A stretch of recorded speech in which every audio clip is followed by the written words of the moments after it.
नमस्कार।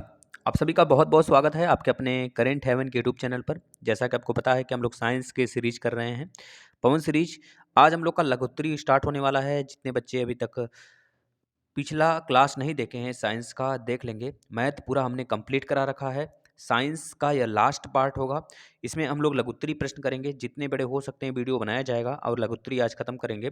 इसके पहले हम लोग जो भी पढ़े हैं उसको आप ज़रूर देख लीजिएगा, जिसमें कि हम लोग अति लघुत्तरी और प्लस बहुविकल्पी पूरे कंप्लीट किए हैं 4 लेक्चर में, और यह आपका लघुत्तरी का लेक्चर होगा। चलिए स्टार्ट कर लेते हैं। इसके बाद आप लोग बिल्कुल भी फ़िक्र ना करिए, लगभग 1 हफ्ते आते-आते में आपका डेट देखने को मिल जाएगा आपको, कम से कम डेट शीट तो आ ही जाएगी। और करीब उसके डेट शीट के आने के बाद 10-12 दिन, 15 दिन का ही समय बचेगा आप सभी के पास। तो आप सभी लोग मैथ वगैरह रिवीजन करना स्टार्ट कर दीजिए इसी प्लेटफ़ॉर्म से। सब कुछ पढ़ा दिया गया है आपको यहाँ पर, कहीं भी जाने की आवश्यकता नहीं है। हम आपका 1 मिनट सिर्फ लेंगे। और प्लस यूपी टेट के सभी सभी लेक्चर दे दिए गए हैं। अब तो सुपर टेट, केवीएस के भी लेक्चर स्टार्ट कर दिया गया है। आप सभी लोग ज़रूर फॉलो कर लेंगे सारे। और जितने बच्चे सब्सक्राइब नहीं किए चैनल को सब्सक्राइब कर दीजिए। भाई बहुत ज़्यादा, बहुत कम आपकी संख्या रहती है, लेकिन फिर भी कोई दिक्कत नहीं है। मुझे तो पुनर्बलन आप ही से मिलता है। और चीज़ें अगर इतने ही बच्चे रहते हैं तो कम से कम लाइक कर दें बच्चे, शेयर कर दें हर एक प्लेटफ़ॉर्म पे। यह थोड़ा-सा लगता है कि बच्चे साथ दे रहे हैं। चलिए, हम लोग पिछला क्लास में बहुत सारी चीज़ें डिस्कस कर लिए हैं। आज हम लोग फटाफट देखते हुए चलेंगे। देखिए, जैव विकास क्या है? जैव विकास के सिद्धांत बताइए। जैव विकास के बारे में हमने बहुत विधिवत आपको सारी चीज़ें नॉलेज दे दिया है।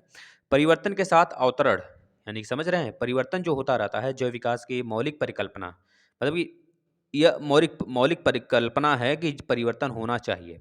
सजीवों की समष्टि या उनके समूहों के गुणों में होने वाले क्रमिक परिवर्तन, पढ़िए इसको तो, परिवर्तनों को जैविक विकास कहते हैं। वास्तव में जैव विकास जो है एक समष्टि यानी कि आबादी में परिवर्तन के संकलन के फलस्वरूप बने आगामी जीवों की नई समष्टियों के विकास की प्रक्रिया है।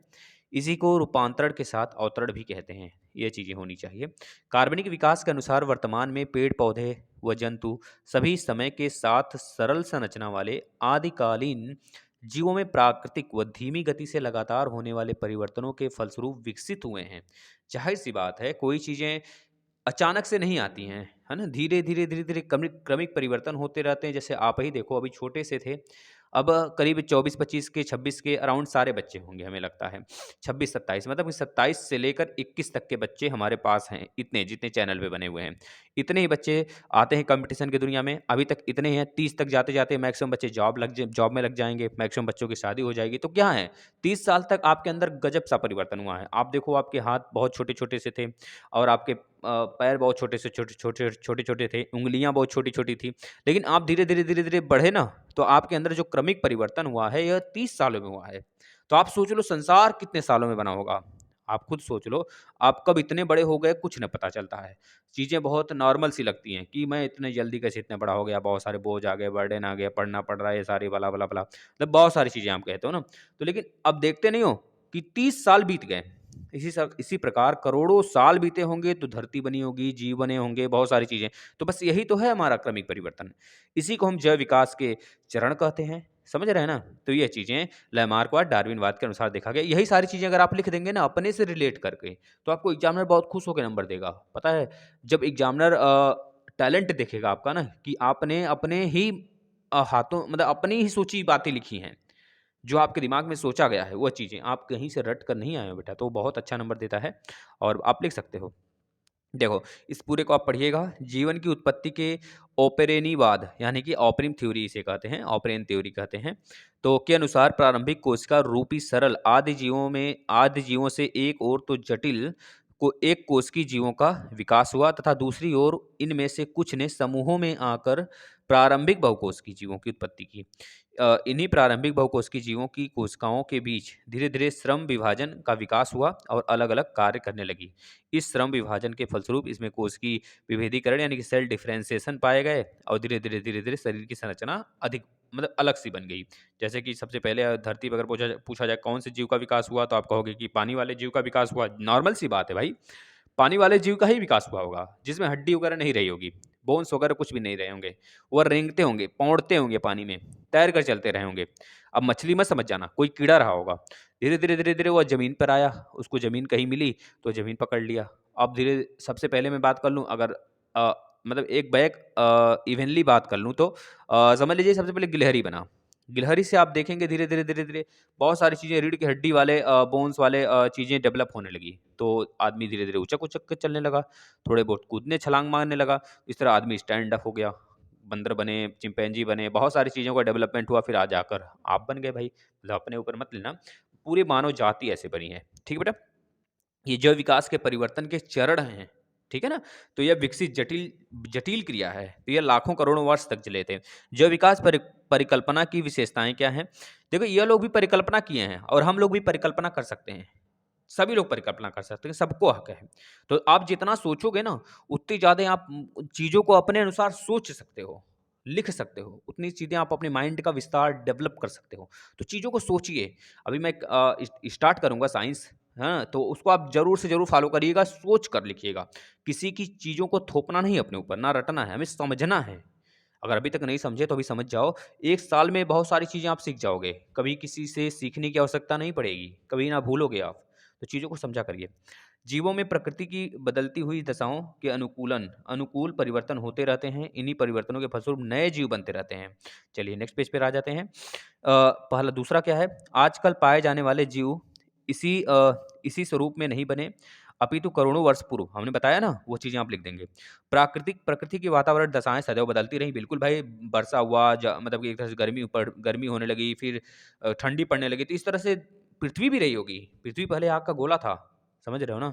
उसमें बारिश हुआ एक बैग, फिर उसके बाद पदार्थ सड़ने गलने लगे, वनस्पतियाँ आने लगी, पृथ्वी ठंडा होने लगी, धीरे-धीरे बहुत सारे जीवों का विकास होने लगा। ये सारी चीज़ें आप लिख सकते हैं उद्विकास में, जैव विकास के सतत परिवर्तन में, ठीक है ना?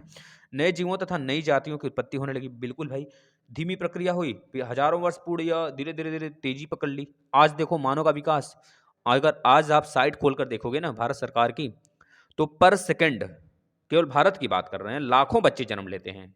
लाखों बच्चे जन्म लेते हैं पर सेकंड। जिस दिन 1 जनवरी होता है ना, पूरे दिन हम जनसंख्या खोल के बैठे रहते हैं, है ना? पूरा दिन काउंट करते हैं। देखते हैं सुबह आज कितना है और शाम तक कितने हो गए, सारे देशों का देखते हैं। तो पिछली बार सबसे ज़्यादा जो हुआ था ना, भारत में हुआ था। मैं बता दूँ, आने वाला 2024 जो होगा भारत के लिए सबसे ज़्यादा मतलब कि एक तरह से कह लीजिए सैनिक वाला देश होगा। इस तरह समझ लीजिए। जैव विकास के सिद्धांत, छोटे सैनिक का देश।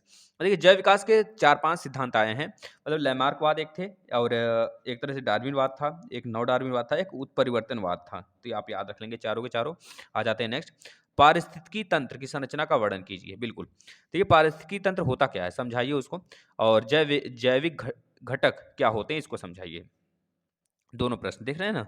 और तीसरा प्रश्न क्या है? बिल्कुल एक ही प्रश्न जैसा है भाई। निम्न में से किन्हीं 2 पर संक्षिप्त टिप्पणी लिखिए।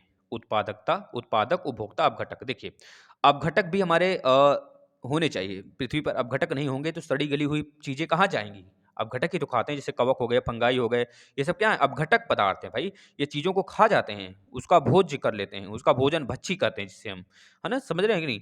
सड़े गले चीज़ों जैसे मांस हो गया, कहीं चिड़िया मर गया, कहीं मानव का मांस पड़ा है, कहीं किसी चीज़ का मांस पड़ा है, कहीं आप अपने घर में ही ले लीजिए, अचार अगर सड़ते हुए अचार हैं, आपको पता नहीं कि यहाँ पे अचार रखे हुए हैं, लेकिन उस पे देखेंगे तो फफिया पड़ जाएगा, व्हाइट कलर का बेटा पूरा जम जाता है, उसे कवक कहते हैं, फंजाई कहते हैं। तो वो चीज़ों को खा लेता है और बदबू भी नहीं करता है, आपको पता होना चाहिए ये चीज़ें, क्योंकि वो खा लेता है ना, तो सड़ी हुई चीज़, जैसे कि हमारे शरीर में सेल में एक लाइसोसोम होता है, हमारे मरे हुए सेल को खा जाता है। ऐसी बात नहीं हमारे ब्लड के अंदर गंदगी नहीं रहती होगी, बिल्कुल रहती है, लेकिन वो चीज़ें कभी आपको डिफेक्ट नहीं करते हैं। अगर आप स्वस्थ हो, डेली दिनचर्या के हिसाब से चल रहे हो, कसरत, एक्सरसाइज वगैरह कर रहे हो, सारी चीज़ें एक मतलब लय में लेके चल रहे हो, नियम कानून से चल रहे हो, तो आपकी अंदर की जितने भी जहरीले पदार्थ हैं, वो लाइसोसोम खा जाता है और आपको पता भी नहीं चलता है। समझ रहे हो ना? इसी प्रकार से बाहर की दुनिया में भी अपघटक हैं, जो चीज़ों को खा जाते हैं, सड़े गले पदार्थ को। और उत्पादकता क्या होता है? उत्पादकता का मतलब सबसे बड़ा उत्पादकता कौन है पूरी धरती पर? आप खुद बताओ। भाई देखिए, सबसे बड़ा एनर्जी का स्रोत सन है। सन की एनर्जी से बहुत सारे पेड़-पौधे, छोटे पेड़-पौधे ज़मीन पे जन्म लेते हैं। तो हम एक स्ट्रक्चर बनाते हैं बेटा इस प्रकार से, देख लो। इससे आपको एनर्जी भी समझा देते हैं और फूड साइकिल भी समझा देते हैं। देखिए, एक बार हमने समझा रखा है।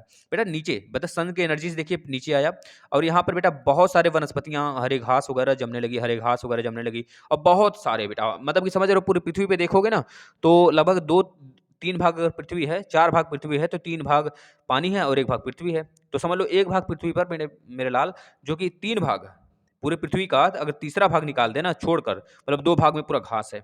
घास-पात ये सब सारी चीज़ें होनी ही चाहिए। नहीं होगा तो ये मानव जीवन व्यर्थ हो जाएगा बेटा। मतलब कि सारी चीज़ें अस्त-व्यस्त हो जाएँगी। तो घास इतने ज़्यादा हो गए और घास की संख्या सबसे अधिक होगा। जो सबसे नीचे होगा उसकी संख्या सबसे अधिक होगा बेटा। है ना? फूड श्रेणी में, याद रखेंगे। खाद्य श्रृंखला कहते हैं। अब नीचे जैसे ऊपर बढ़ोगे आप, तो इस फूड को कौन खा गया? फूड को कौन खा गया भाई? या फिर गिलहरी खा गई, मतलब कि जो ग्रास है उसको कौन खा गया? चाहे गिलहरी खा गई, या फिर ये मत कह देना भाई अखरोट खाती है गिलहरी, है ना? सुन लो पहले ध्यान से। चाहे गिलहरी खा गया, चाहे आप टिड्डा, मैं टिड्डा ले लेता हूँ, ग्रासहॉफर, ग्रासहॉफर खा गया, टिड्डा खा गया। अब टिड्डा की संख्या घास से कम होगी। इस टिड्डे को कौन खा गया? मेघा खा गया, मतलब कि मेढक बोलते हैं भाई, मेघा बोल लो चाहे मेढक बोल लो, या फिर फ्रॉग बोल लो। फ्रॉग, मेढक भी 2 प्रकार के होते हैं, है ना? एक स्तनपायी सॉरी।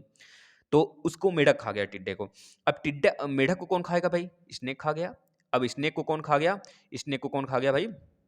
आप बता दोगे कि पीकॉक खा गया, मोर खा गया। इस तरह आप देख रहे हैं कि जैसे-जैसे हम ऊपर जा रहे हैं ना, हमारा जो यह पिरामिड है वह छोटा होता जा रहा है, सिकुड़ता चला जा रहा है। क्यों? क्योंकि सबसे नीचे वाले का सबसे अधिक जनसंख्या होनी चाहिए। ये चीज़ मतलब घास सबसे अधिक, फिर उससे उससे ज़्यादा टिड्डा, फिर उससे ज़्यादा मेंढक, फिर उससे ज़्यादा बेटा आपका स्नेक, फिर उसके बाद जाकर आपका पीकॉक होगा। पीकॉक की संख्या बहुत कम। क्या आपके घर के आस-पास दिखता है? नहीं दिखता होगा, खेत खलिहानों में दिखता होगा। है ना? देखते हो ना? उस प्रकार से स्नेक देखते हो, घर में भी दिख जाते हैं, कहीं न कहीं पीकॉक से ज़्यादा होते हैं इनकी संख्या। तो ज़ाहिर-सी बात है, पीकॉक इतना ज़्यादा स्नेक नहीं खा पाएगी कि सारे स्नेक खत्म हो जाएँ, और ना ही स्नेक इतना ज़्यादा मेढक खा पाएगा कि सारे मेढक खत्म हो जाएँ, और ना ही मेढक इतना ज़्यादा टिड्डा खा पाएगा कि सारे टिड्डे खत्म हो जाएँ, और ना ही टिड्डा इतना घास खा पाएगा कि सारे घास खत्म हो जाए पृथ्वी का। ऐसा कभी आपने नहीं देखा है। लेकिन ये चीज़ ज़रूर आपने देखा है कि ऊपर वाले जो उपभोक्ता होगा, सबसे ऊपर वाला उपभोक्ता, जो मांसाहारी सबसे ऊपर श्रेणी, तीसरा उपभोक्ता होता है, तीसरा, वो खत्म हो सकता है। जैसे कि आप आज देखो, शेर की जनसंख्या कितनी कम है। अगर आप शेर को संरक्षण नहीं करोगे, तो एक फूड साइकिल नहीं बन पाएगी, और सरकार यही चाहती है कि फूड साइकिल बना रहे, जिससे कि एक हमारा जो पारिस्थितिकी तंत्र है, उसमें सारी चीज़ों का अवेलेबिलिटी हो, मानव भी हो, पानी भी हो, खाना भी हो, पेड़-पौधे भी हों, जानवर भी हों, हर वैरायटी के। ये चीज़ें आपको पता होना चाहिए, एक पारिस्थितिकी तंत्र में सभी चीज़ें होती हैं, तब जाके उसका नाम पारिस्थितिकी तंत्र पड़ता है। जैविक घटक होते हैं बेटा, ये सब जैविक घटक हैं, ये सब जैविक घटक हैं, याद रखना, जैविक घटक, समझ गए कि नहीं? मतलब कि हमारे बायोलॉजिकल जो एक तरह से बेटा कह लीजिए सिस्टम है ना, वो इसी के अनुसार चलता है। अगर ये सारे सिस्टम नहीं हैं, एक प्रकार से हवा ले लीजिए और पानी और ले लीजिए बस, और एक आग ले लीजिए। ये पूरे का सिस्टम नहीं बेटा ना, तो सारी खलास, सारा खत्म, खत्म कहानी है। अगर इनमें से एक भी डैमेज हुआ, एक भी शेड्यूल, एक भी सीरीज़ गड़बड़ हुई, तो सारा का सारा सिस्टम खत्म। अब हम आ जाते हैं एनर्जी लेवल पर। देखना, इस पूरी बात को इसमें लिखना है, मैं पढ़ूँगा नहीं, मैंने बता दिया जो चीज़ें थी इसमें। पारिस्थितिकी तंत्र, पूरी पृथ्वी पे सबसे बड़ा पारिस्थितिकी तंत्र कौन-सा है, जो कभी चेंज नहीं होता बेटा? समुद्र बता देना। समुद्र, ठीक है ना? समुद्र, जो आपके महासागर हैं, वो क्या हैं? वह सबसे बड़े पारिस्थितिकी तंत्र है बेटा। कहीं से भी आप 1 लोटा पानी निकाल लो, कुछ भी कर लो, किसी भी साइड चले जाओ बेटा, हर तरफ पारिस्थितिकी तंत्र इक्वल मिलेंगे, और बहुत कम, मतलब कि चेंजेबल नहीं होते बेटा ये। तो समझ में आ गया होगा हमारी समस्या, घटक क्या होते हैं, उपभोक्ता क्या होते हैं, उत्पादकता क्या होते हैं। बेटा समझ में आ गया होगा सारी चीज़ें। अब हमें कुछ बताने की ज़रूरत नहीं है, आप देख लो, यहाँ पे लिखा गया वही चीज़, एक बूँद के समान छोटा भी हो सकता है, मतलब बड़ा भी हो सकता है पारिस्थितिकी तंत्र। पृथ्वी पर बहुत बड़ा पारिस्थितिकी तंत्र है, जिसका नाम है क्या भैया बता दो? पाए जाते समान जी सूर्य, देखो सूर्य से प्राप्त होने वाली ऊर्जा बेटा, मतलब कि जो चीज़ें हमने बता दिया ना, बस वही चीज़ें हैं, इतना समझ लीजिए। देखो वायुमंडल, जलमंडल, स्थलमंडल सब मिलकर पारिस्थितिकी तंत्र बनाते हैं बेटा। याद रखना, ये तीनों चीज़ें बहुत ज़्यादा इंपॉर्टेंट है। बेटा पारिस्थितिकी तंत्र में 2 चीज़ें होती हैं, एक जैविक घटक होता है, एक अजैविक घटक होता है। बायोलॉजिकल मतलब अबायोटिक और बायोटिक। अबायोटिक का मतलब जो श्वसन क्रिया नहीं करता है, और बायोटिक मतलब जो श्वसन क्रिया करता है बेटा। मतलब जो जिसको O2 की आवश्यकता होती है, जिसको O2 की आवश्यकता नहीं होती है। जिसे O2 की आवश्यकता मतलब ऑक्सीजन करे, चाहे O2 ले, चाहे CO2 ले, ब्रीथिंग करे। इसमें आपके पेड़-पौधे, जंतुएँ आ जाती हैं, और अजैविक घटक में बेटा कौन-कौन आ जाता है आपका? जैसे पहाड़ हो गया, नदी हो गया, तालाब हो गया, है ना? ये सब झरने हो गए, ये सब आ जाते हैं। तो होते हैं दोनों नेचुरली। चलिए नेक्स्ट पे आ जाते हैं।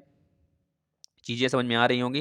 देखिए मेरा प्लेटफ़ॉर्म तो उतना बड़ा नहीं है शायद कि मैं बहुत सारे बच्चों तक पहुँचा सकूँ अपनी शिक्षा, लेकिन इतना तो ज़रूर है, जितने बच्चे देखते होंगे शायद कुछ न कुछ तो ज़रूर सोचते होंगे। दूसरे से डिफ़रेंस ज़रूर लगता होगा बेटा। बेटा मेरा रटाने का कभी सेंस रहा ही नहीं किसी भी सब्जेक्ट को लेके, इतना आप माइंड में रखिएगा। मुझे जितने नॉलेज जिसमें नहीं है, मैं उस चीज़ को छूता ही नहीं हूँ, टच ही नहीं करता हूँ, या फिर नहीं रहता है तो भी मैं पढ़ाता हूँ, किसी तरह नॉलेज लेके।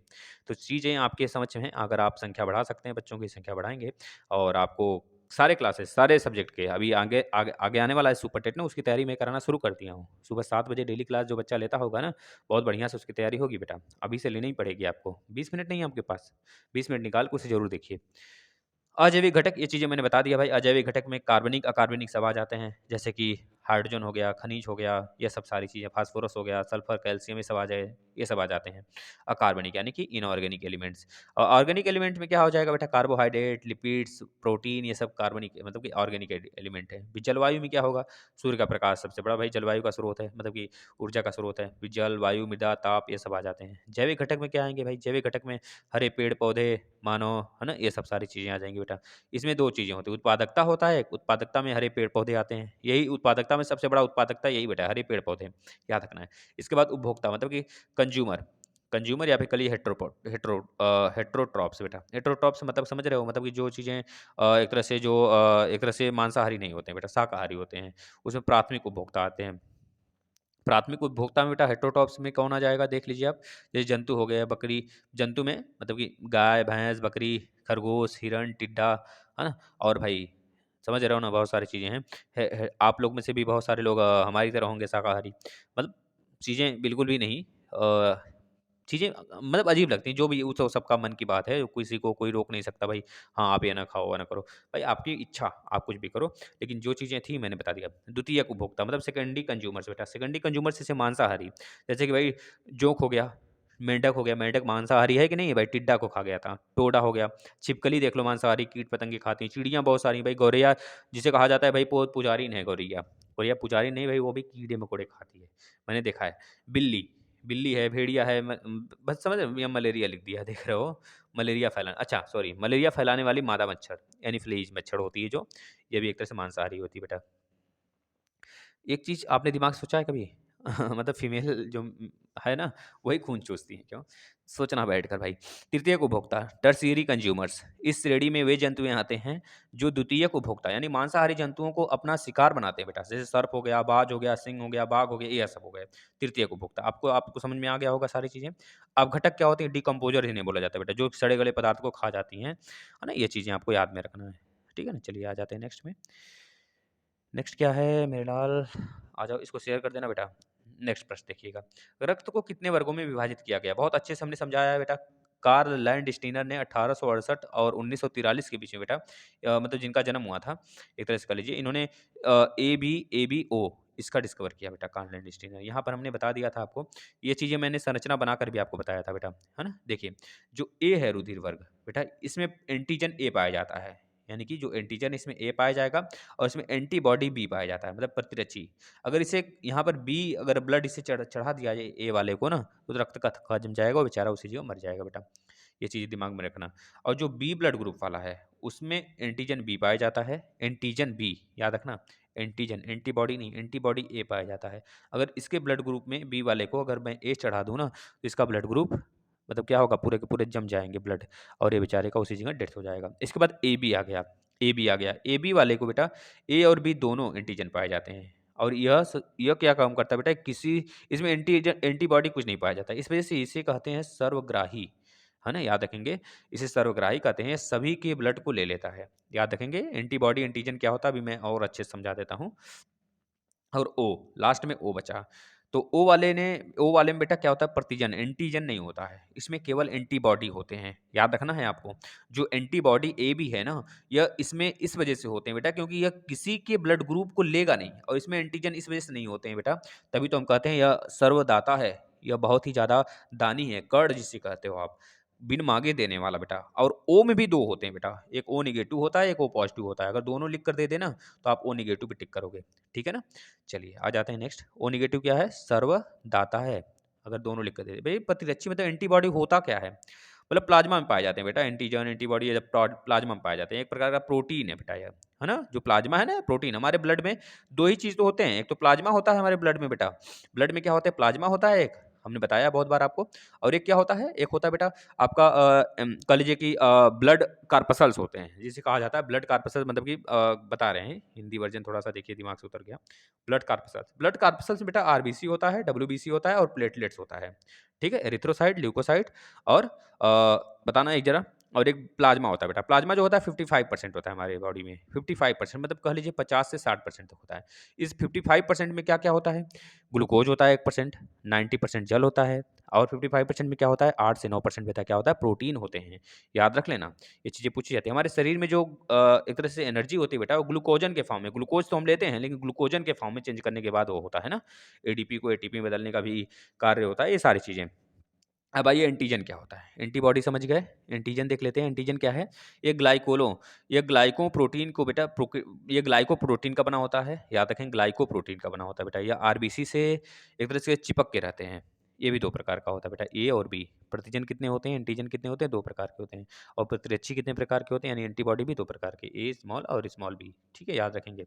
आ जाते हैं नेक्स्ट। बेटा रुधिर दाता तथा रुधिर ग्राही की तालिका बनाइए। हमने बहुत बढ़िया से आपको समझाया है बेटा, फिर से समझ लो, अच्छे से समझ लो ये चीज़ें। देखिए, जिसका रुधिर वर्ग ए है, याद रखना, जिसका रुधिर वर्ग ए है, वह रुधिर वर्ग ए को ब्लड देगा और रुधिर वर्ग ए बी को देगा, रुधिर वर्ग बी को और रुधिर वर्ग ओ को नहीं देगा। याद रखना, क्योंकि इसमें एंटीबॉडी बी पाया जाता है और ओ तो लेने को ही नहीं है, ओ किसी से नहीं लेता है, सिर्फ ओ से ही लेगा। ये चीज़ें दिमाग में रखना। और जो रुधिर वर्ग बी है ना, वह रुधिर वर्ग बी में एंटीजन जो होता है वो बी पाया जाता है और एंटीबॉडी ए पाया जाता है। इस वजह से ए को ब्लड नहीं देगा, देख लेना कट्टम कुट्टम है। और ये बी को तो देगा और ए बी को भी देगा, लेकिन ओ को भी नहीं देगा। ये बातें याद रख लेना। ए बी को देख लीजिए, ए बी वाला क्या करेगा बेटा, ना ही ए को देगा, ना ही बी को देगा, ना ही ओ को देगा, केवल और केवल अपने साथी ए बी को देगा। आप देख रहे हो, ए बी सबसे ले रहा है और ओ जो है किसी से नहीं ले रहा है, केवल ओ से ले रहा है। ये चीज दिमाग में रख लेना।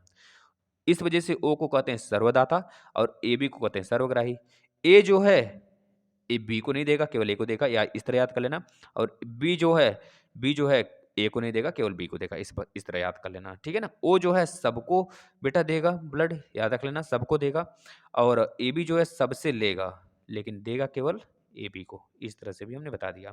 इस तरह स्ट्रक्चर याद रखना है आपको। मैं बहुत डिटेल में पढ़ाऊंगा, घबराना नहीं है, जब बस स्टार्ट करूंगा, जब साइंस स्टार्ट करने वाला हूँ बहुत जल्द। सर्वदाता व सर्वग्राही रक्त वर्ग का नाम बताइए भाई। सर्वदाता ओ है और सर्वग्राही ए बी है। ठीक है, देखो सबसे गरीब और सबसे अमीर, इस तरह याद करो। ओ मतलब सबसे अमीर, दुनिया में घूम घाम के एक ही जगह होगे, सबसे अमीर व्यक्ति आप ही रहोगे बेटा, सब पूरा दुनिया घूम गए, ओ बना लो, है ना, पूरा दुनिया आप घूम गए, इस तरह से याद कर लेना। रक्तदाब किसे कहते हैं? रक्तदाब किसे कहते हैं भाई? रक्तदाब का मतलब जो आपका ब्लड प्रेशर होता है, जो आपके ब्लड मेजर करता है बेटा, उसे कहते हैं रक्तदाब। रक्तदाब कितना होता है? अगर आपको कहें आपके शरीर में पूरा ब्लड की पंपिंग कितनी स्पीड से होती है, तो आप कहोगे 120 एमएम एचजी की स्पीड से होती है। अच्छा, वापस आपके हार्ट में ब्लड किस स्पीड से आती है, तो कहोगे 80 की स्पीड से आती है। मतलब कि ब्लड पंप होने का स्पीड 120 है, यानी कि पूरे बॉडी में हर एक पार्ट में पहुंचाना होता है। और ब्लड वहां से निकल के आपके फिर से हार्ट में आने का स्पीड है 80, यानी कि 120/80 बेटा, ये क्या है आपका, ये बता दोगे बेटा, आपका ब्लड का पंपिंग है। ये चीज याद रखना, आने जाने का। ठीक है, चलिए आगे आ जाते हैं। नेक्स्ट में बेटा क्या है, हाँ नेक्स्ट देखना जरा। चलिए बेटा, प्रकुंचन और शिथिलन याद रखना। प्रकुंचन और शिथिलन, प्रकुंचन में 120 होता है और मतलब दाबांतर मापी। दाबांतर मापी को क्या कहते हैं बताना जरा। जो ब्लड प्रेशर होता है, ब्लड प्रेशर यंत्र होता है। हाँ बेटा, सही बताया आपने। यह इसका नाम बताना जरा, सारे बच्चे नाम बता देंगे। क्या है नाम, बताइए फटाफट। देखिए, मैं इसको पढ़ाने वाला हूँ बहुत ज़बरदस्त तरीके से, आपके सुपर टेट और केवीएस दोनों में है, तो मैं उसको बहुत अच्छे से पढ़ाऊंगा बेटा, ये टॉपिक ही है पूरा। जैव विकास के प्रमाण क्या हैं? जैव विकास के प्रमाण क्या हैं, कौन बच्चा बताएगा? जैव विकास के प्रमाण क्या है बेटा? आप ही लोग तो हो, हम ही लोग तो हैं, जीव जंतु ही तो हैं। यह धीमी गति से जो विकास हुआ है, यही खुद है बेटा जैव विकास का एक तरह से प्रमाण। जीव विज्ञान के विभिन्न क्षेत्रों में अगर आप उठाकर देखेंगे ना, भिन्न भिन्न प्रकार के जीवों में संबंध मतलब एक तरह से भिन्नता देखने को मिली है। अगर आप उसका 100 साल पीछे अगर उस चीज को सर्च करोगे ना, तो चीज़ें अलग रूप से दिखेंगी। जैसे आज गौरैया नहीं पाई जा रही है, गौरैया नहीं पाई जा रही है, क्यों? क्योंकि वह अपने आप को इन्वायरमेंट पे स्ट्रगल करना समझी ही नहीं कुछ। अगर शायद वो स्ट्रगल करती, तो उसकी पीढ़ी कुछ न कुछ अलग से चेंजेस पाकर अलग मतलब एक तरह से वातावरण में सर्वाइव कर पाते, लेकिन उनकी प्रजातियां घट रही हैं। क्योंकि बेटा जो काफ़ी सेंसिटिव होती हैं गौरैया, जो स्पैरो होते हैं काफ़ी ज़्यादा सेंसिटिव होते हैं, क्योंकि इस समय हमारे इन्वायरमेंट में बेटा डेवलपमेंट मतलब कि हमारे इन्वायरमेंट नहीं, हमारे पूरे विश्व में देखेंगे तो एक तरह से तरंग जो रेडिएशन होते हैं बेटा, काफ़ी ज़्यादा फैले हुए हैं। इस वजह से कीट पतंगे हो गए और प्लस बहुत सारे जीव जंतुएं हो गई बेटा, रेडिएशन से जो जैसे देखते हैं आप लोग पतंग वगैरह उड़ाते हैं, तो उस समय पहले पतंग वगैरह उड़ाते थे हम लोग, तो बहुत सारे चील कौवे, इस समय बहुत सारे पंछी वगैरह उड़ते थे, लेकिन आज पतंग वगैरह उड़ते हुए बनारस में देख लो मेरे आके, तो शायद ही बहुत सारे पंछी ना दिखें। मतलब ये समझ रहे हो, मतलब बहुत कम पंछियों की संख्या हो गई है। समझ रहे हो ना? यह सब केवल और केवल रेडिएशन का कमाल है और आने वाला समय बहुत ही ज़्यादा दर्दनाक और बहुत ही मतलब भयावह रहने वाला है बेटा, सबके लिए। तब तक हो सकता है हम लोग ना रहें। चलिए आ जाते हैं बेटा। अब इससे पूछा गया जैव विकास के प्रमाण क्या हैं? भई जैव विकास के प्रमाण आप बता सकते हैं, शारीरिक संरचना की क्रियाकलाप में कुछ बोल दीजिएगा। समृद्धि और समरूप हमने पढ़ाया है, समजात रचनाएँ होती हैं, इसके ऊपर आप लिख सकते हो। समरूप या समृद्धि रचनाएँ किस प्रकार से होती हैं?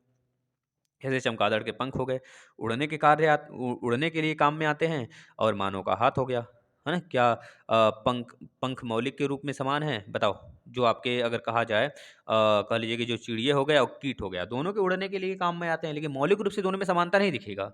समरूप या समृद्धि से कहते हैं बेटा। काम तो एक ही कर रहा है, उड़ने के लिए उसका भी पंख काम कर रहा है और चमगादड़ का भी कर रहा है, लेकिन दोनों में समृद्धि और समरूपता देख रहे हो कितने ज़्यादा हैं? मतलब समझ रहे हो? इससे पता चल जा रहा है कि कीट छोटी-सी है, उसका भी पंख है और जो चमगादड़ है उसके पास भी पंख है। दोनों के उड़ने के ही काम में आ रहे हैं, लेकिन समरूपता दोनों में समृद्धि अंग तो हैं, लेकिन दोनों के मौलिक रूप समान नहीं है। इस बात को याद रखना। ये अंग मौलिक रूप से समान नहीं है, परंतु कार्य एक ही कर रहे हैं। संरचना भी समान है। ये चीज़ याद रखना, संरचना में भी समान है। भाई उड़ रहे हैं ना। और समजात अंग क्या होते हैं? जैसे मानव के हाथ हो गए, मेढक की अगली टाँग हो गई, पक्षी के पंख हो गए, समझ रहे हो? ये सब कार्य तो एक ही कर रहे हैं बेटा, आधारभूत रचना इनकी समान है, अस्थियाँ समान हैं। आप जानते हैं ना भाई अलग-अलग कार्य करते हैं, अलग जैसे आपका हाथ है, मेढक का अगला टाँग है, वो चटकने के लिए काम करता है, आपके हाथ हैं, खाना-पीना और समझ रहे हो किस-किस लिए काम करते हैं। और पक्षी के पंख हैं, उड़ने के लिए काम करते हैं, चमगादड़ के पंख हैं, उड़ने के लिए काम करते हैं। तो ये समजात अंग कहलाएँगे, समजात संरचना है बेटा, है ना? जीवाश्म के प्रमाण क्या हैं? जीवाश्म के प्रमाण आप देख सकते हो बेटा। कैसे मिलते पता चलेंगे जीवाश्म के लाखों वर्ष पूर्व पृथ्वी पर जीवित कहते हैं लोग ना लाखों वर्ष पूर्व। छोटे से बच्चे से पूछोगे ना उसके टीचर सिखाए रहते हैं उसे, भाई बताओ जीवाश्म किसे कहते हैं, खनिज पदार्थ कैसे मिलते हैं, तो पहले बोलेगा अगर थोड़ा सा तेज है तो अ, जिसे कहते हैं टपटेल बच्चा, ये टपटेल है ससुरा। तो अगर वह टपटेल है, उसके पास थोड़ी सी नॉलेज है ना, वह चीज़ें उसके पास ग्रैब्स करने की क्षमता है, तो वो पकड़ के रखेगा उन चीज़ को। और पकड़ के रखेगा बेटा, उससे उससे पूछोगे बेटा बताओ तो जीवाश्म होता क्या है? तो कहेगा सर जी जीवाश्म तो आपने पढ़ाए थे, मुझे याद है। सर आपने बताया था कि लाखों वर्ष पूर्व पृथ्वी के नीचे सब चीज़ें दब जाती हैं तो वहाँ से जीवाश्म निकलते हैं। मेरा एक चेला है बेटा मतलब आता है घर में पढ़ने के लिए ट्यूशन आता था पहले पढ़ने के लिए। तो बहुत मतलब मैं जब बीटेक कर रहा था, बीटेक फर्स्ट ईयर और सेकंड ईयर में जब मेरा आदत था, जब मैं निकला हूँ जब से बाहर तब से पढ़ा ही रहा हूँ, ट्यूशन वगैरह कहीं न कहीं पढ़ाता ही रहता था। तो छोटे बच्चे को वो मम्मी बोली कि सर जी ये सीखता नहीं है। ये मतलब कि जो चीज़ आप पढ़ाते हैं मतलब कि जो चीज़ आप पढ़ाते हैं एक बच्चा ये था टैलेंटेड काफ़ी काफ़ी टैलेंट था। जो चीज़ आप पढ़ाते हैं सर वो सीख जाता है, तुरंत ग्रैब्स कर लेता है, बहुत अच्छा पढ़ाते हैं। हम कहे नहीं मैडम ये पढ़ाते हैं हम नहीं हैं। सबसे ज़्यादा इसकी जो माइंड के जो गेम है ना, ये काफ़ी ज़्यादा गेम करता है, एक्टिविटी करता है, इस वजह से इसको बहुत सारी चीज़ें याद हो जाती हैं। इस वजह से बच्चों को कभी बाँध के नहीं रखना चाहिए। बच्चे जो सीख रहे हैं उसको सीखने दो पहले, उसका विकास तो होने दो पहले। उसका अगर आप शारीरिक विकास ही नहीं होने दोगे और आप चाहोगे मानसिक विकास करा लूँ, तो ये संभव नहीं है। लेकिन उसका अगर मानसिक विकास एक बार हो गया ना और शारीरिक विकास आप सोचोगे करा लूँ ना, शारीरिक विकास में रुकावटें आ जाएँगी। इस वजह से बच्चों को सबसे पहले शारीरिक विकास पे ध्यान देना चाहिए और मानसिक विकास तो ऑटोमैटिक होते ही रहेंगे। धीरे-धीरे, धीरे-धीरे करके आप सिखा लो जाओगे। लेकिन शारीरिक विकास ही नहीं होंगे, सोचोगे मानसिक विकास करा लूँ ना, तो असंभव है। ये चीज़ दिमाग में रख लेना। ठीक है, नेक्स्ट। अगर मैं इस तरह जीवाश्म के प्रमाण कहाँ से मिले? लाखों वर्ष पूर्व पृथ्वी के नीचे बेटा बहुत सी जीवित चीज़ें ऐसे जैविक, अजैविक चीज़ों को दबने की वजह से बेटा जो वनस्पतियाँ, प्राणियाँ ये सब सारी चीज़ें दब गए ना, तो वहाँ से बेटा अवशेष उनके नज़र आए। चिन्ह चट्टानों के जैसे आप सिंधु घाटी सभ्यता पढ़ते हो, अनेक सभ्यताएँ पढ़ते हो ना, तो उसमें से जो जीवाश्म निकलते हैं नीचे से, तो उसको कार्बन डेटिंग के थ्रू मेजर किया जाता है, कितने साल पुरानी है। 2500 से लेकर 1700 पुराना काल जो था वह सिंधु घाटी सभ्यता का था। इस तरह से आप याद करते हो। सेम उसी प्रकार से जीवाश्म का भी अध्ययन हम करते हैं बेटा। उसमें नीचे कुछ द्रव पदार्थ होते हैं, कुछ ठोस पदार्थ होते हैं, कुछ गैसीय स्टेट्स में होते हैं। ये सब दबे होते होते हैं। मतलब कि बहुत ज़्यादा सालों-साल, लाखों, करोड़ों साल-साल दबे हुए वो दाब-ताप के कारण सड़ गल जाते हैं। जब उसकी खुदाई होती है, ड्रिलिंग होती है तो वहाँ से कोयले निकलते हैं, पेट्रोलियम निकलते हैं जो हम लोग जो लड़कियाँ लगाती हैं लिपस्टिक-विपस्टिक ना मुँह में, लिपस्टिक लगाएँगी, क्रीम पाउडर लगाएँगी, ये सब के सब बेटा उसी जगह से निकल के आते हैं, इतना दिमाग में रख लें। जितने भी क्रीम, पाउडर, साबुन ये सब है ना, ये सब के सब उसी जगह से निकल के आते हैं। ये चीज़ें दिमाग में रख लेना। चलिए नेक्स्ट चलते हैं। नेक्स्ट पे आ जाते हैं।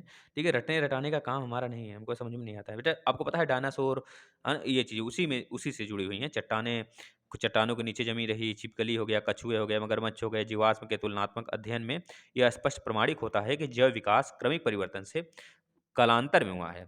अब आप जान चुके हैं कि जीवाश्म होता क्या है, ठीक है? कशेरुकी या कशेरुकी जैसा कि आपको पता हो, कशेरुकी का मतलब जिसमें हड्डी वगैरह पाया जाता है बेटा, और कशेरुकी मतलब जिसमें हड्डी वगैरह, बोन्स वगैरह नहीं पाए जाते हैं। अवशेषी अंग किसे कहते हैं बेटा? अवशेषी अंग किसे कहते हैं? देखिए, अवशेषी अंग बेटा आज भी हमारे पास हैं। आज भी हमारे पास हैं, हम सिर्फ़ उसका यूज़ नहीं करते, इस वजह से वो हमें दिखाई नहीं देते हैं। जैसे कान के बाल हो गए, नाक के बाल हो गए बेटा, नाक के बाल का मान लीजिए कुछ यूज़ भी है, लेकिन कान के बाल का जो बड़ा-बड़ा हो जाता है कभी-कभी, बहुत सारे बुजुर्ग जब हो जाते हैं व्यक्ति, तो उसमें दिखाई देता है ना? आपको पता होगा जैसे कि हमारे नेल्स नेल्स मान लीजिए काम में आते हैं, जैसे लेकिन अगर मैं कह दूँ हमारे बेटा एक वो होता है बेटा थायराइड थायराइड होते हैं, जो गले के पास होते हैं, वो भी किसी काम के नहीं होते हैं। पूँछ पूँछ की जगह का पोज़ीशन जो हो गया बेटा, वो किसी काम का नहीं था, देखो पूँछ गायब हो गया। तो जीवाश्म कुछ चीज़ें हैं, जैसे कि मैं बात करूँ, आप कान में देखे होंगे लरी जो महिलाएँ पहनती हैं, लरी मतलब छोड़ दो, लरी नहीं, लरी तो पायल पहना जाता है, जो उसे कहते हैं। कान में बेटा आप देखेंगे ना, आपका जो एक तरह से पिन्ना होता है ना, कान का जो पिन्ना होता है, मैं कैसे बताऊँ इसको? ऐसे पिन्ना होता है जो ना, उसमें यहाँ पर एक बिंदी टाइप में होता है बेटा, उसका कोई काम नहीं होता है ना? कान की संरचना का काम होता है, वो क्योंकि साउंड को बेटा गोलिया लेती है, इस तरह समझ लो। शुद्ध हिंदी में समझ लो भाई मतलब कि ये मत सोचना कि सर किस प्रकार से बोल रहे हैं भाई। आपको समझाने के लिए हम किसी प्रकार से बोल सकते हैं, कोई एक्टिविटी कर सकते हैं। तो वो चीज़ें आपको समझ में आनी चाहिए बस। हमारा मूल दायित्व तो है आपको समझा देना। तो गोलिया लेती है, मतलब इधर से साउंड आया, इधर से सारे साउंड को गोलिया कर अंदर की तरफ ढकेल दिया। तो अंदर 3 प्रकार की हड्डी होती है बेटा, आपको पता है, इनकस, मैलेस और इस तरह होता है ना, मिस नाम है उसका है, इस तरह से मैंने ट्रिक से याद किया है, मैलेस, इनकस और स्टेपिस। तो 3 हड्डियाँ होती हैं, तीनों हड्डियाँ या बीच वाली हड्डी, इसे मिडल खान कहते हैं, मिडल ईयर, या आपका बाह्य ईयर होता है, या मिडल ईयर होता है। फिर उसके बाद बेटा इनर ईयर आ जाता है, जिसमें ड्रम होता है, उससे आवाज़ निकल लड़ती है, फिर उसके बाद वह रिफ्लेक्ट होके हमारे कान को सुनाई, मतलब मस्तिष्क तक पहुँच जाती है। तो इस प्रकार के चीज़ें होती हैं। अब देखो अवशेषी अंग के प्रमाण, हमारे कान में जो बाल है उसका कोई काम नहीं बेटा, समझ रहे हो कि नहीं? है ना? ये चीज़ समझ में आ रही है ना? मैंने बताया पिन्ना के पास मतलब थोड़ा-सा जो उभरा हुआ होता है, आप देखेंगे तो वो चीज़ें किसी काम की नहीं होती हैं। तो इस तरह बहुत सारी चीज़ें हैं। और क्या हैं? आप बता दो? और क्या है भाई? ये मत बोल देना बाल का कोई काम नहीं। बाल का काम होता है भाई, देख लो हैंडसम बनने के लिए बाल का बहुत ज़रूरी होना है। हाँ बेटा, आँख आँख के भीतर जो देखते हो ना कोनों पर ध्यान से अगर देखेंगे आप कभी, तो मांसल एरिया होता है बेटा, उसका भी कोई काम नहीं होता है। देखिए इसमें लिखा भी है। भीतरी कानों पर ध्यान दिया होगा आपने, तो वहाँ पे पाया जाता है बेटा। कान में भी पाया जाता है, हमने बताया था बेटा। अपने दर्पण में अपने आँखों के भीतरी कोनों पर ध्यान दिया होगा तो वहाँ पे दिखाई देगा। लाल रंग का अर्धचंद्राकार झिल्ली-नुमा होता है, वह चीज़ें। बेटा आप देखते होंगे मेंढक, पक्षी, बिल्ली, खरगोश आदि में पाई जाती हैं पटल, अवशेषी पटल। वह भी चीज़ें किसी काम की नहीं होती हैं। तो आप देखेंगे ना, इसको पढ़िएगा अच्छे से, आपको समझ में आ जाएगा। जिस चीज़ का यूज़ नहीं करते हैं बेटा, वह चीज़ें हैं और पड़ी रह जाती हैं, धीरे-धीरे खत्म हो जाती हैं, अगर उनका यूज़ ना करो, तो वही अवशेषी अंग है। अवशेषी अंग के प्रमाण आपको बहुत सारे देखने को मिल जाएँगे। देखिए डार्विनवाद को समझाइए भाई। देखिए चार्ल्स डार्विन ने क्या कहा था? आ जाइए एक लाइन में समझ लेते हैं। एक बेटा ये अंग्रेज़ जीव सॉरी अंग्रेज़ क्या लिखे हैं? अंग्रेज़ जीव वैज्ञानिक थे, ठीक है ना? अंग्रेज़ी जीव वैज्ञानिक थे बेटा ये। डार्विन ने समुद्री यात्राओं द्वारा विभिन्न वंशों तथा द्वीपों के जीवों का अध्ययन किया। जीवों के विकास के संबंध में अपने सिद्धांत को प्राकृतिक वर्ण द्वारा जातियों का उद्भव नामक पुस्तक का भी विकास किया इन्होंने, याद रखना इतना। डार्विन के मतानुसार जिराफ का विकास बताइए, बता दीजिए भाई। डार्विन के अनुसार आदि जो जिराफ है ना, उनके गर्दन, टाँग, लंबाई में विभिन्नता थी। समझ रहे हो ना? इनकी लंबाई में यह अंतर विभिन्नताओं के कारण था, ये विभिन्नताएँ वंशानुगत थीं। जीवन के संघर्ष में लंबी गर्दन वाले जिराफ अधिक उपयुक्त पाए गए और प्राकृतिक में ढल गए। इस वजह से जो लंबी गर्दन वाले जिराफ थे, वो संतति उनमें वृद्धि होती चली गई और जो छोटी गर्दन वाले थे, वो विलुप्त हो गए, जिराफ समाप्त हो गए। इनका कहना में यह था, लेकिन जो आपके बेटा डार्विनवाद के पहले थे लैमार्कवाद, लैमार्कवाद इनके विपरीत बिल्कुल कहे थे। लैमार्कवाद का कहना था कि पूरे धरती पर एक ही प्रकार का जिराफ है। ये कहते थे 2 प्रकार के जिराफ हैं। मतलब मैं कह दूँ 2 प्रकार के स्टूडेंट है, एक स्ट्रगल कर रहा है, एक बिना स्ट्रगल कर रहा है। जो स्ट्रगल कर रहा है वो निश्चित रूप से आगे जाएगा, आज नहीं तो कल। निश्चित 100% रख लो, आज हार रहा है, फिर हारेगा, 10 साल तक हारेगा। लेकिन 11वें साल इतना तेज़ी से डेवलप करेगा बेटा, उसे कोई पा नहीं सकता, क्योंकि वो अनुभव का भंडारा होगा बिल्कुल। वो दूसरों को सिखाने वाला बन गया होगा। इतना पैसा कमाएगा बेटा, यह कभी तो पाएगा नहीं, चाहे खेती कर ले, चाहे खेताड़ी कर ले, चाहे कुछ भी कर ले बेटा। समझ रहे हो ना? तो ये चीज़ें मतलब शिक्षा जगत के स्पीड से तो नहीं पाएगा और बाकी चीज़ें हैं उसके सापेक्ष चल सकते हैं जो बिज़नेस वगैरह, ये सारी चीज़ें नहीं, मैं शिक्षा जगत की बात कर रहा हूँ।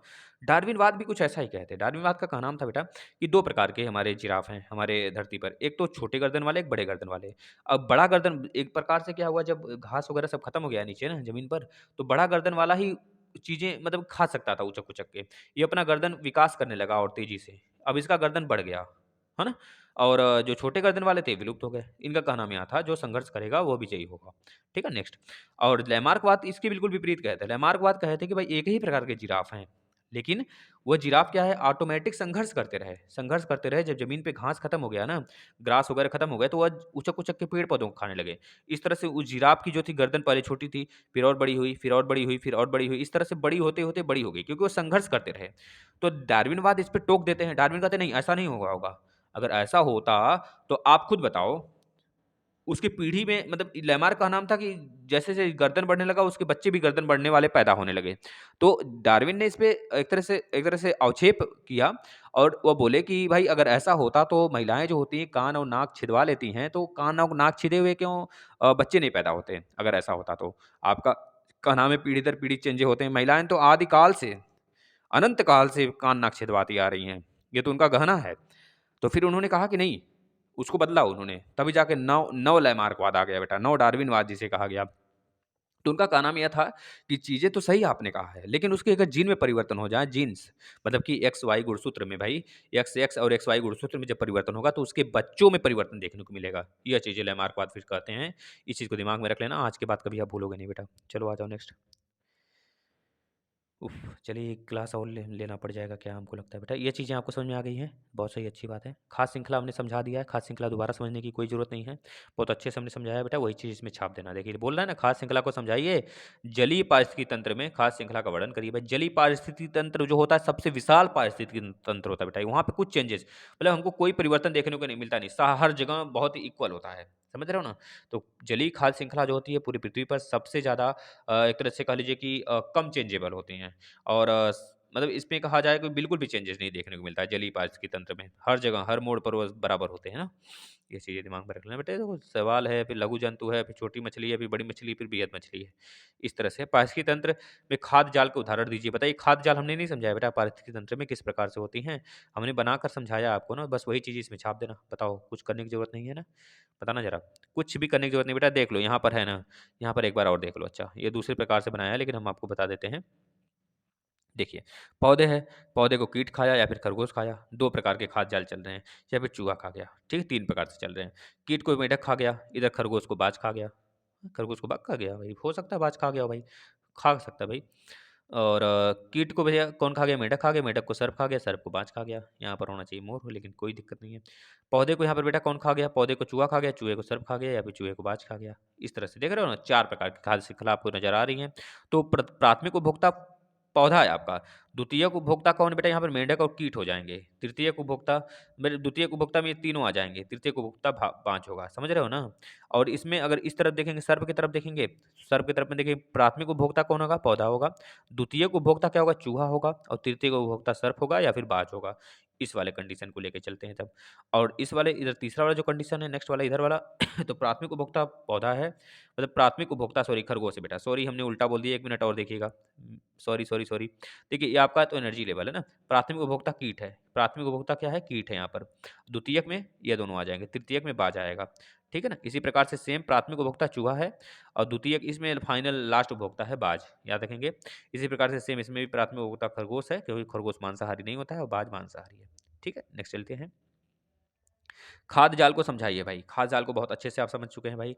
कुछ भी नहीं समझना है, खाद्य श्रृंखला और खाद्य जाल में अंतर देख लीजिए भाई। किसी भी पारिस्थितिकी तंत्र में जीवधारियों की एक ऐसी श्रृंखला जिसमें एक जीवधारी दूसरे का उपभोग करता है या दूसरा का आहार बनता है, खाद्य श्रृंखला कहलाता है। या फिर दूसरे का उपभोग करेगा। भाई देखो, हमें सर्वाइव करने के लिए अगर कभी किसी माँ ने बर्थ दिया हो बच्चों को, अगर मान लीजिए उसको बर्थ बच्चे को दे रही है और उसको पास खाने के लिए कुछ भी नहीं है, तो सबसे पहले वो अपने बच्चे को खा जाएगी। इसे दिमाग में रखना। हर एक प्राणी सबसे पहले अपने लिए फूड एक तरह से क्या करता है, अरेंज करता है। सुनने में भले बहुत ज़्यादा ऑड लग रहे हों, लेकिन यह नियति का सत्य बात है। याद रख लेना बेटा, इसको आप बहुत सारे जीवों से समझ सकते हो। आज भले ही आप कहो ना, क्योंकि हमारे पास ऐसे सिचुएशंस नहीं आ सकते, क्योंकि हम जानते हैं ना, हम स्ट्रगल करेंगे और वैसे सिचुएशंस नहीं आने देंगे, तब आप ऐसा कहते हो। लेकिन ये रियलिटी यही है कि अगर कभी भविष्य में सारी फूड खत्म हो गए, सिर्फ माँ बचे और बच्चे बचे, तो माँ ज़रूर बच्चे को खाएगी। इतना याद रख लेना बेटा, बच्चे को जीने नहीं देगी। अभी बच्चे के लिए खाना नहीं जुटाकर सिर्फ अपने लिए जुटाएगी। इस प्रकार से सारी चीज़ें होंगी। समझ रहे हो ना? भले ही आप आज कहो कि नैतिकता की बात है, नहीं सर मतलब चीज़ें आप गलत बता रहे हो। तो ये चीज़ें गलत नहीं बेटा, लेकिन यह कह लीजिए नैतिक चीज़ें हैं। चलिए उस चीज़ में हम नहीं जाते हैं, यहाँ पर आ जाइए। खाद्य श्रृंखला किसे कहते हैं? बता देंगे किसी भी पारिस्थितिकी तंत्र में जीवधारियों की ऐसी श्रृंखला जिसमें एक जीवधारी दूसरे को उपभोग करता है या दूसरे का आहार बन जाता है। दूसरे का उपभोग करो या फिर आगे बढ़ो या फिर हार जाओ, यही कहानी हो गई। अगर आगे नहीं बढ़ोगे, दूसरा कोई कुचल के आपको आगे बढ़ जाएगा बेटा। इस वजह से दौड़ते रहो।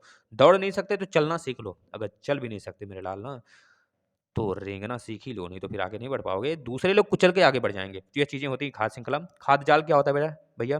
किसी भी पारिस्थितिकी तंत्र, किसी भी परितंत्र में विद्यमान अनेक खाद्य श्रृंखलाओं की परस्पर अंतरक्रिया से जो जटिल जाल बनता है ना, उसे खाद्य श्रृंखला कहते हैं बेटा, खाद्य जाल कहते हैं। नेक्स्ट देखिए ना। भाई देख लो, चीज़ें आपके सामने हैं भैया। और क्या अंतर है? आहार, आहार श्रृंखला में जीवों की संख्या मतलब 5 से 6 तक होती हैं आहार श्रृंखला में। और खाद्य जाल में बेटा अनगिनत जीवधारी होते हैं, जैसे आपने देखा पीछे। खाद्य श्रृंखला में कितनी जीवधारी की का केवल एक निश्चित स्थान होता है ना?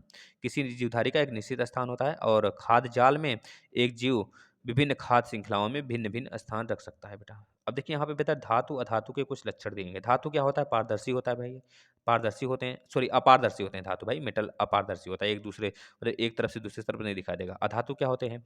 अधातु पारदर्शी भी हो सकते हैं, अपारदर्शी भी हो सकते हैं और पराभास भी हो सकते हैं, मतलब कि ओपैक बॉडी। पराभास मतलब कि ओपैक होता है बेटा, सॉरी। पराभास का मतलब होता है बेटा एक तरह से कह लीजिए कि पहले पारदर्शी का मतलब ट्रांसपेरेंट हो गया, ट्रांसपेरेंट हो गए, और अपारदर्शी का मतलब ओपैक बॉडी हो गया। और अपारदर्शी का मतलब क्या हो गया भाई, इंग्लिश में बताना? ट्रांसपेरेंट। और बेटा इस तरह से आप देख सकते हो, अपारदर्शी का मतलब ओपेक होता है, ट्रांसपेरेंट और ट्रांसल्यूसेंट होता है। पराभास का मतलब ट्रांसल्यूसेंट, थोड़ी-थोड़ी झलक दिखाई दे।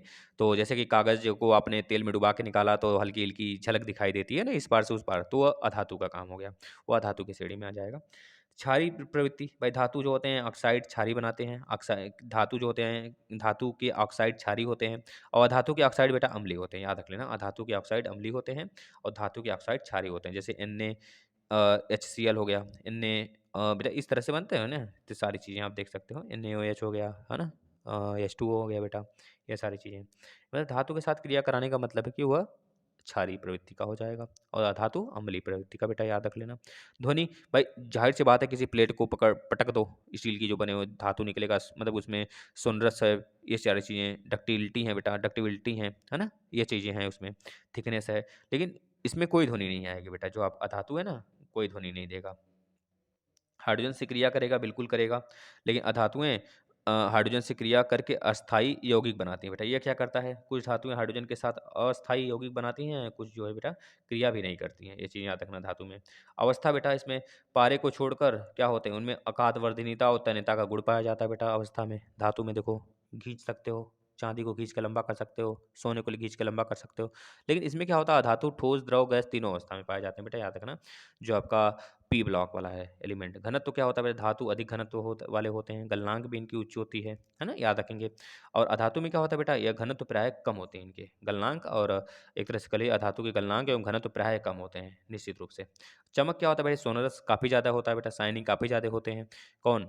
भाई धातु। और इसमें ग्रेफाइट, हीरा, आयोडीन के अतिरिक्त, ग्रेफाइट, हीरा, आयोडीन बेटा, ये तीनों एक तरह, हीरा तो भाई ना धातु है ना अधातु, ये चीज़ याद रखना बेटा। लेकिन जो ग्रेफाइट, आयोडीन है बेटा, ये अधातु हैं, अधातु की श्रेणी में आते हैं, जो कि कह लीजिए कि एक तरह से चमक पैदा नहीं करते हैं, इनको छोड़ के अन्य जितने भी अधातु होते हैं बेटा ना, वो चमक, यहाँ पे धातु में कोई विशेष चमक नहीं होती बेटा। यहाँ पे धातु लिख दिया है ना, इसको अधातु बना लेना। अधातु देखिए गलतियाँ हैं, उसको पकड़ कर आप सही कर सकते हो। मिश्र धातु बेटा, कुछ धातु जो होते हैं आपस में मिलकर मिश्र धातुओं का समांगी मिश्र धातु बनाते हैं, और कुछ धातुएं जो होते हैं बेटा आपस में मिलकर मिश्र धातुएं नहीं बनाती। ये चीज़ें दिमाग में रखना। अम्लों से क्रिया करते हैं बेटा धातु जो होते हैं, अम्ल के साथ साथ लवण भी बनाते हैं बेटा क्रिया करके, जैसे HCl हो गया। HCl हो गया बेटा, NaOH से क्रिया कर लिया। HCl हो गया, NaOH से क्रिया कर लिया, NaOH से क्रिया कर लिया तो बना दिया NaCl, लवण बन गया, और H2O निकल गया पानी। अम्ल के साथ लवण नहीं बनता है बेटा, लेकिन धातु के साथ अम्ल बनता है ना? अम्ल के साथ लवण नहीं बनता है, ये गलत लिखा है। यहाँ पे अधातु के साथ लवण नहीं बनता है, ये गलत लिख दिया है, 1 मिनट। यहाँ पे अधातु के साथ बेटा क्या होगा? लवण नहीं बनता है, क्योंकि अधातु की बात हो रही है ना, ये ऐसा थोड़ा गलत लिख दिया है। यहाँ पे धातु अम्ल के साथ लवण बनाता है, लेकिन अधातु जो है बेटा, यह अम्ल के साथ जो है लवण नहीं बनाता है, यह होना चाहिए। चलिए नेक्स्ट। चालकता क्या होगा बेटा? सभी धातु सुचालक होते हैं। केवल और केवल हाइड्रोजन जो बेटा मरकरी है ना, जिसका परमाणु क्रमांक 80 होता है, यह भले ही सुचालक तो होता ही होता है, लेकिन बेटा कह लीजिए कि यह रूम टेम्परेचर पर लिक्विड अवस्था में रहता है। इसी प्रकार से अधातु में ब्रोमीन एक होता है, ब्रोमीन बेटा ब्रोमीन होता है, जो कि अधातु होते हुए भी ठोस अवस्था में रहता है। ठीक है, याद रखेंगे। ग्रेफाइट तथा कार्बन के अतिरिक्त कोई भी अधातु, मतलब सभी अधातु क्या होते हैं? कुचालक होते हैं। ग्रेफाइट और कार्बन क्या होता है बेटा? सुचालक होता है। ग्रेफाइट जो आपके पेंसिल में लगे होते हैं, जो आपके बेटा कार्बन जो होता है, जो आपके निप्पो बैटरी वगैरह आता है ना, उसमें लगा होता है, याद रख लेना। नेक्स्ट में चलते हैं। मिलाल अयस्क क्या होते हैं? ओर्स, जैसे पीबीएस लेड के ओर हो गए, जैसे copper sulphate, copper iron pyrite बेटा, है ना, कापर पायराइड, CuFeS2 हो गया, है ना। अब जैसे मैंने बताया था आपको एल्युमिनियम के अयस्क, एल्युमिनियम के अयस्क जैसे कि आपको मैंने बताया था बैकेल, बेटा कौन सा बताना जरा। एल्युमिनियम के अयस्क हमने बहुत सारे बताए हैं आपको, कल बताया था। इस प्रकार से बेटा डोलेमाइट हो गया, डोलोमाइट जो आपके कैल्शियम का अयस्क हो गए, है ना। तो बहुत सारी चीज़ें अयस्क हैं, जैसे कि बात करें बेटा कॉपर के अयस्क, CuSO4, कॉपर सल्फेट, ये कॉपर के अयस्क हो गए, है ना। कैल्शियम के अयस्क बेटा कार्बोनेट वाले CaCO3, ये सारे चूना पत्थर, है ना, समझ रहे हो ना। ये सब अयस्क हो गए। तो अयस्क क्या होते हैं? अयस्क जो बेटा होते हैं, जो कि खनिज से किसी धातुओं में प्रचुर मात्रा में अल्प व्यय पर आसानी से प्राप्त किए जा सके हैं। जैसे कि बात करें, कोई आपको धातु का निष्कर्षण करना है, धातु में मिले हुए मतलब बहुत सारे खनिज पदार्थ एक साथ निकल रहे हैं उसमें मिले हुए, है ना चीज़ें। तो आप समझ रहे हो, उसका निष्कर्षण करते हो। उसमें से जैसे सोना अगर आपने देखा कहीं मिला, सोनभद्र का हमने एग्ज़ाम्पल दिया था आपको एक बेटा। सोनभद्र में एक सोना का पूरा एक तरह से 600 किलो सोना मिला था। उस 600 किलो में बेटा मात्र 36 किलो सोना मिला था, और बाकी के बाकी क्या थे? हमारे एक तरह से कह लीजिए कि अदर मटेरियल थे, है ना? तो वो अयस्क के रूप में था। धातु निष्कर्षण से आप क्या समझते हैं? वह शुद्ध धातु कैसे प्राप्त करते हो? उसकी प्रक्रिया लिख दो, इसको आसानी से आप लिख सकते हो, लिख देना भाई, है ना? निस्तापन या भर्जन क्या होता है बेटा? इसके लिए भट्टी का चित्र बना लेना बुक में देखकर, और निस्तापन प्रक्रिया पूरा लिख देना। देखिए इसके लिए यह बॉक्साइट है बेटा। बॉक्साइट हो गया हेमेटाइट। हेमेटाइट जो है बेटा, यह आपका आयरन का एक तरह से अयस्क है, और बॉक्साइट जो है एल्युमिनियम का अयस्क है। Al2O3 इसका फार्मूला होता है, और हेमेटाइट का होता है Fe2O3 बेटा, याद रखना। इसमें पानी की मात्रा बहुत ज़्यादा हो सकती है। Na2O देख रहे हो ना, यहाँ पे अलग हो गया पानी, Na2O और Fe2O3। यहाँ से मतलब हम लोग क्या कर लिए? हेमेटाइट निकाल लिए बेटा। यहाँ पे हम लोग क्या कर लिए? बॉक्साइट अलग कर लिए, और पानी जो होता है वाष्प बन के उड़ जाता है। ठीक है, यह क्रिया होता है किसमें भाई? वात्या भट्टी में, याद रखना। फंक्शन आप आराम से लिख सकते हो बेटा, इसमें कुछ भी चीज़ें बहुत ज़्यादा। देखिए भर्जन प्रक्रिया, भर्जन में क्या होता है बेटा? रोस्टिंग। जैसे आप कोई चीज़ पकाते हो ना, पकाना जैसे कि मांस पकाना, मांस पकते हुए देखे हो? नहीं देखे हम भी, लेकिन चीज़ें जैसे ब्रेड, ब्रेड बनते हुए देखे हो ना, ब्रेड जब सेकाइया होता है ब्रेड का, तो तप रहा है बेटा। बट बाटी बनते हुए देखे हो? बाटी, तो वो भर्जन क्रिया है बेटा। उसमें क्या होता है, जब आप चीज़ों को पकाते हो तो उसमें से वाष्प निकल जाता है, यही होता है भर्जन क्रिया। रोस्टिंग जिसे कहते हैं बेटा, रोस्ट कर रहे हो उसे, आप पका रहे हो। अयस्क की वायु की नियंत्रित मात्रा की उपस्थिति में उसके गलनांक से कम ताप पर गर्म करना भर्जन कहलाता है बेटा। समझ रहे हो, इसमें क्या होता है? गलनांक से कम ताप पर गर्म किया जाता है। समझ रहे हो ना। इस पद का मूल उद्देश्य अयस्क का ऑक्सीकरण है। भर्जन में विभिन्न रासायनिक परिवर्तन जैसे ऑक्सीकरण, अपचय, क्लोरीनीकरण इत्यादि होते हैं, जबकि निस्तापन में सामान्यतः कार्बन पदार्थ ऑक्सीकृत होकर हट जाता है बेटा, याद रखेंगे। ये चीज़ें यहाँ पे देख सकते हो, सल्फर हो गया, सेलेनियम हो गया, आर्सेनिक हो गया, बिस्मथ हो गया बेटा, ये ऑक्सीकृत होकर उड़ जाते हैं, और धातु ऑक्साइड रह जाता है। जैसे कॉपर पायराइड का भर्जन हम लोग करते हैं, देखिए यहाँ पे किया जा रहा है, कॉपर पायराइड का भर्जन किया जा रहा है, जिसमें से ऑक्सीजन निकल गया, तो क्या बचा? कार्बन कॉपर सल्फेट बचा, और आयरन सल्फेट बचा, है ना। और जैसे आयरन सल्फेट के साथ 3O2 देख रहे हो ना, ऑक्सीजन की मात्रा है वो निकल गया, तो क्या बचा? FeO बचा और SO2 बचा बेटा। इस तरह से आप देख रहे हो ऑक्सीजन की मात्रा निकल गई, उड़ गई, तो यह हो गया। जैसे PbO लेड ऑक्साइड है, तो कोबाल्ट के साथ हमने इसका संरचना करा दिया, तो Pb बचा और CO2 कार्बन डाइऑक्साइड निकल गया बेटा। ये कोबाल्ट नहीं बेटा, CO है, कार्बन मोनोऑक्साइड है। कार्बन मोनोऑक्साइड के साथ जैसे ही हमने PbO को गर्म किया, तो लेड अलग हो गया, और CO2 कार्बन डाइऑक्साइड में उड़ गया। परावर्तनीय भट्टी बेटा, इसे कहते हैं रिवर्बरेटरी फर्नेस बेटा। फर्नेस मतलब वही देखते हो, फर्नेस मतलब कि जो चाय वाला दुकान पे आप भी देखे होंगे, जो चाय बनाने वाला होता है, नीचे से हौंकता रहता है, फिर वह चला देता है, क्या नाम है, पंखा, जिससे कि उसकी आँच बहुत तेज़ी से हो जाती है ना। तो यह भट्टी अग्निशः ईंटों की बनी होती है बेटा, याद रखेंगे। इसकी लंबाई 10 से 100 फीट तक होती है। इस भट्टी की विशेषता यह है कि इसमें कार्बन युक्त ईंधन अयस्क अथवा धातु के संपर्क में नहीं आता है। इस भट्टी के 3 भाग होते हैं बेटा, कौन-कौन से? अग्नि स्थान होता है, फायर प्लेस होता है, जहाँ से हम लोग आग वगैरह का मतलब कि जलाते-वलाते हैं बेटा। भट्टी जिसका तल होता है एक नीचे जिसे हर्थ कहते हैं और एक चिमनी होता है जहाँ से गैसेस बाहर निकालते हैं बेटा। वात्या भट्टी का वर्णन करिए भाई, बहुत अच्छे से इसका चित्र देख लीजिएगा मेरे मित्र। उसके बाद आप समझ जाएँगे 50 से 60 मीटर तक इसकी अधिकतम चौड़ाई होती है और 14 मीटर इसकी क्या होती है, मतलब चौड़ाई 14 मीटर होती है और ऊँचाई 50 से 60 मीटर होती है। ये चीज़ याद रखना। इसमें लगभग 6000 डिग्री सेंटीग्रेड तक बेटा इसमें क्या कर सकते हैं हम लोग, एक तरह से धातु धारा मतलब प्रवाहित कर सकते हैं। मतलब कोई समझ रहे हो ताप का। तो ये चीज़ें हो गई बेटा। इसमें स्टील हो गया, मतलब ये सब सारी चीज़ें क्या होती है इसमें गलाने वगैरह के लिए, स्टील के बर्तन वगैरह बनाने के लिए भी काम आते हैं बेटा ये। चलिए, मुख तो दुखने लगा, आज आज यहाँ यहीं तक रखते हैं और कल से स्टार्ट करेंगे, कल इसका लास्ट पार्ट लेकर आएँगे, ठीक है ना? देखिए धातु का संरक्षण पढ़ लीजिए बेटा, एक चीज़ बस और संक्षारण। धातु के संक्षारण से हम लोग कैसे बच सकते हैं बेटा? बताओ क्या-क्या लगा सकते हैं? धातु कभी खराब ना हो, जैसे कि लोहे को बचाने के लिए हम लोग क्या-क्या कर सकते हैं? उसपे पेंट का लेप चढ़ा देते हैं, जैसे फर्नीचर हो गया, लोहे का पुल हो गया, रेल का डिब्बे हो गए बेटा, आप देखते होंगे। बस, ट्रक क्यों पेंट किए जाते हैं? घर की अगर लोहे का दरवाज़ा आ गया, लोहे का गेट आ गया, शटर आ गया, तो उसको पहले पेंट करते हैं, क्यों? क्योंकि बारिश में वो क्षरण ना हो, बाहर है, मॉइस्चर ना लग जाए। या मॉइस्चर लगने से ना उसकी उसकी वेट बढ़ जाते हैं, ये बात भी याद रखना। तो ग्रीस तेल लगा देते हैं, देखते हो कि साइकिल बाबा जी जा रहे हैं बगल से, बाबा दादा, तो चुर्र चुर्र की आवाज़ आ रही है, पिताजी जा रहे हैं चुर्र चुर्र की आवाज़ आ रही है, हम चला के जा रहे हैं चुर्र चुर्र की आवाज़ आ रही है। ग्रीसिंग कर दोगे तो तेल की, मतलब देखते हो गाड़ी की जब सर्विसिंग होती है, कभी वहाँ पे खड़े रहना, स्कूटी बाइक जो भी हो होंडा जो भी गाड़ी हो आपके पास, उसकी सर्विसिंग कराते समय आप खड़े रहेंगे वहाँ पे ना, मोबिल लगाता है वो। मोबिल क्यों लगाता है? क्योंकि उसके जो पार्ट हैं आपस में घिसे ना, समझ रहे हो ना ये चीज़ें। इसके बाद गैल्वेनीकरण, धातु का चढ़ा देना बेटा, मतलब कि एल्युमिनियम का धातु या फिर जस्ते का, सॉरी एल्युमिनियम नहीं, एक तरह से कह लीजिए कि लोहे के चादर पर जस्ते का लेपिंग कर देना। ये क्या कहलाता है बेटा? गैल्वेनीकरण कहलाता है। ये चीज़ें याद रखना, जैसे चादरें हो गई, बाल्टियाँ हो गई, तो उसपे ड्रम हो गए, तो उसपे गैल्वेनीकरण कर दिया जाता है, जिसकी उसकी लाइफ बढ़ जाती है। ये सब क्या है? क्षरण से आप रोकने की प्रक्रिया है बेटा, है ना? उफ़! एक चीज़ और देख लेते हैं बेटा, विद्युत लेपन, इलेक्ट्रोप्लेटिंग होता है। इलेक्ट्रोप्लेटिंग में बेटा निकिल का या फिर क्रोमियम का हम क्या कर देते हैं? धातु चढ़ा देते हैं। जैसे देखते हो धातु जैसे क्रोमियम हो गए, निकिल हो गए तथा टीन हो गए, हमारे वायुमंडल में उपस्थित ऑक्सीजन एवं नमी से प्रभावित नहीं होते हैं। क्यों बेटा? क्योंकि लोहे का इसमें क्या कर देते हैं बेटा, क्षरण रोकने के लिए इसको हम चढ़ा देते हैं लोहे के ऊपर, और लोहा बहुत लंबे समय तक सुरक्षित रहता है। मिश्र धातु बनाकर बेटा उसको मिश्र धातु बना दो, है ना? कोई जिस जिस धातु को आप खोना नहीं चाहते हो, जैसे स्टेनलेस स्टील हो गया, लोहा तथा कार्बन की मिश्र धातु, ये क्या करते हैं? आसानी से इसमें जंग नहीं लगता है, क्योंकि ये मिश्र धातु होते हैं बेटा, है ना? ये चीज़ें याद में रखेंगे। और आज के लिए इतना बहुत रखते हैं। कल लास्ट पार्ट इसका लेके आते हैं। इसके बाद हम लोग कल के बाद जो है बेटा क्या करेंगे, कल के बाद क्या किया जाएगा? कल के बाद बेटा हम लोग इंग्लिश को स्टार्ट करेंगे, ठीक है ना? बहुत ज़्यादा घबराने की बात नहीं है। आप मैथ और साइंस जो प्रीवियस हमने पढ़ा दिया उसका रिवीजन करिए।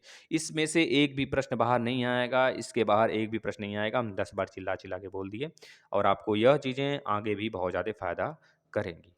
और मैं बहुत जल्द सुपर टेट के लिए और केवीएस के लिए जो साइंस वाला पोर्शन है बहुत जल्दी स्टार्ट करूँगा। रोज़ सुबह 7 बजे क्लास होता है ज्योग्राफ़ी का, आप ज़रूर उसे देखा करिए। वहाँ पे ज्योग्राफ़ी की जगह हिस्ट्री भी आएगा, मतलब सामाजिक अध्ययन का पूरा पोर्शन 7 बजे ही चलेगा। ठीक है, धन्यवाद।